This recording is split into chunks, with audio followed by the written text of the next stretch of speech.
WOL Wol Division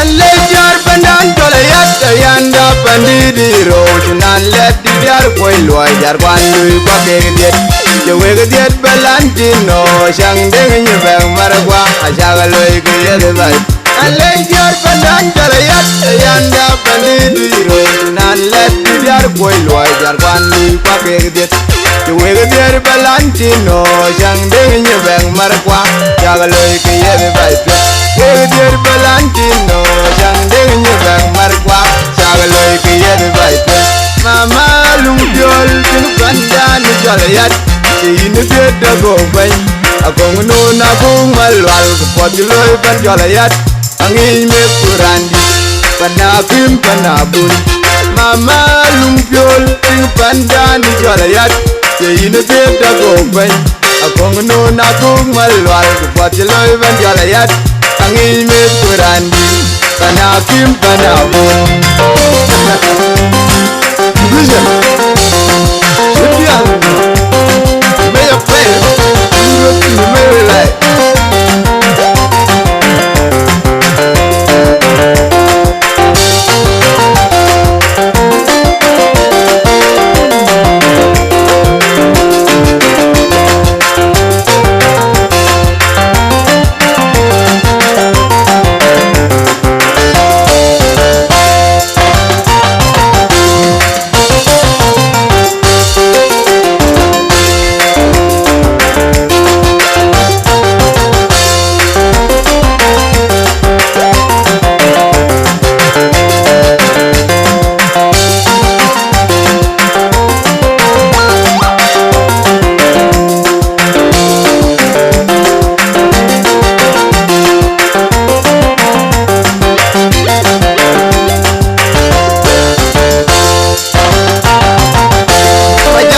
Pandayan, a cheng did no gondor, Majang by Pandao, a cheng did no gondor, the Manitan did jolly by Shane to the end did one jolly queen, Majang by Pandayo, a cheng did no gondor, the Manitan did jolly wet to the end jolly power away, Majang by Pandayo, a cheng did no gondor, the Manitan jolly wall to the end did one jolly by again, Majang by Pandayo.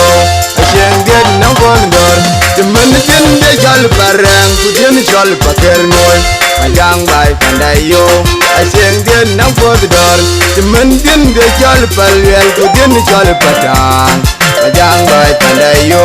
Asheng get no gondor, the manitin de jol paryang, kudin jol paryak, Majang by Pandayo. Asheng get no gondor, the manitin de jol padu, kudin jol power. Young boy, Pandayo, Pandayo, get the world down. Good to be shot for them. I did the one change.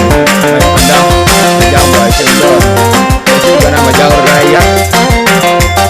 Very new idea. By allowing what you but I had to go on. Good for the moon. I got a change it. I'm going to have a young. What do we have right?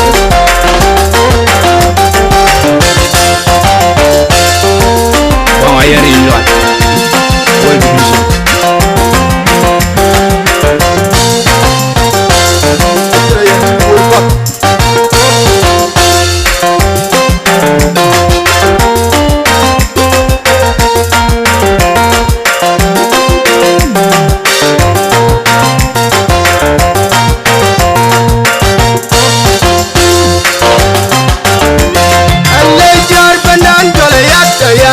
Pandidi road nan let diar koi loy jar wan lui kwa kegdiet je wegdiet balantino shang deng nyebang marwa ajaga loy kuyed bai alle jar pandan jalayat yanda pandidi road nan let diar koi loy jar wan lui kwa kegdiet je wegdiet balantino shang deng nyebang marwa ajaga loy kuyed bai wegdiet balantino shang deng nyebang marwa ajaga loy kuyed bai Mama Lumpiol, Pin Pandan, jala yat ke ine biet da go ben agong no na bung malwal pot loy pan jala yat angin me kurandi panabim panabun mama lumpiol ting pandani jala yat ke ine biet da go ben agong no na bung malwal pot loy pan jala yat angin me kurandi panabim panabun